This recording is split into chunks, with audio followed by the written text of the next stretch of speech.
When most of us think of Canyon Lake, we probably picture a beautiful private oasis. But what if I told you it's actually the collection point for an entire region? Today, we're going to pull back the curtain on the hidden story of this watershed and see how things happening miles and miles away end up right here in the water. Let's dive in. For so many people, this is the image that comes to mind, right? A gorgeous, self-contained lake, perfect for boating and relaxing, basically a world of its own. But as this slide asks, is that really the whole story? Well, here's the twist. The reality is, it's so much bigger. Canyon Lake is actually a vital piece of this massive natural system, a watershed that connects cities, farms, and mountains. And what happens way out there, far beyond the shoreline, is what directly shapes the health of the water right here. So, to really truly understand Canyon Lake, we've got to look past the beautiful homes and manicured shores. We need to see its role in the much, much wider landscape.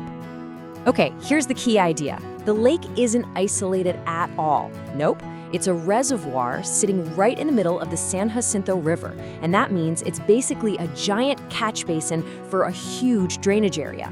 This one fact completely changes how you look at this lake. So if it's part of a river, what does that actually mean for the lake?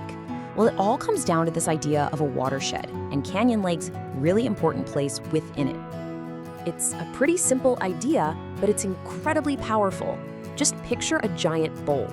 Every single drop of rain, every bit of water from sprinklers that runs off the land inside that bowl, it all flows downhill to the very same spot. That whole area, that's the watershed. And for Canyon Lake, that bowl is absolutely enormous. We're talking over 700 square miles. Just think about that. It includes cities, farms, neighborhoods, all of it. And it's all funneling water toward the San Jacinto River and, you guessed it, right into the lake. This really helps you see the whole journey. As water flows from way upstream, it's picking up a little bit of everything along the way. Canyon Lake then acts like this crucial checkpoint in the middle, slowing that water down, collecting it before it continues on its way downstream to Lake Elsinore. So the water quality here has a huge impact on the entire system. And, being this checkpoint is what creates the central problem. The lake's biggest issues don't actually start within its own banks. They start miles away, in places the lake community has absolutely no direct control over. So where's all this stuff coming from? Well, it's mostly two things. You've got urban runoff. That's the fertilizer from our lawns, the oil and gunk from our streets, even pet waste that gets washed into storm drains. And then there's agricultural runoff, which carries manure and fertilizers full of nitrogen and phosphorus, and it all flows downhill, ending up in the lake. So what happens when all that gets in the water? Well, all those extra nutrients are like junk food for algae. It causes these huge blooms that can be toxic for fish and make the water unsafe. Plus, all the sediment clouds the water and slowly fills up the lake bottom, meaning it can't even hold as much water over time. It's a lake under constant stress from the outside world. So, how on earth do you solve a problem that starts miles outside your own front door? Well, it takes a strategy that fights on two fronts. On the one hand, you have the in-lake treatments. This is stuff like using algicides to kill off existing blooms or alum applications to lock away phosphorus in the sediment.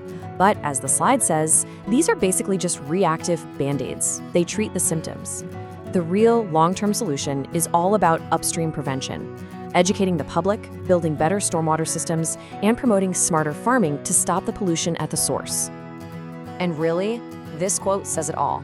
You can keep putting band-aids on the problem forever, but the only way to get to true long-term health is to stop those nutrients and sediments before they even get a chance to reach the lake. So, what's the big takeaway from all this? Well, it's that protecting Canyon Lake isn't just a job for the people who live right there. It's a shared responsibility for the entire region. And why should everyone care? Because the lake is really two things at once. Yes, it's a valuable resource, but it's also a warning signal. When the lake is unhealthy, it's like a big flashing light, showing us the combined impact of everything we're doing across that whole 700 square mile area. You could almost call it the watershed's report card. You see, this is about so much more than just one lake. Protecting the watershed is a team sport. It means we have to recognize that our neighborhoods, our farms, and our cities are all connected by the water that flows between us. And when we all work together, we make sure that Canyon Lake and the entire system stays healthy for generations to come.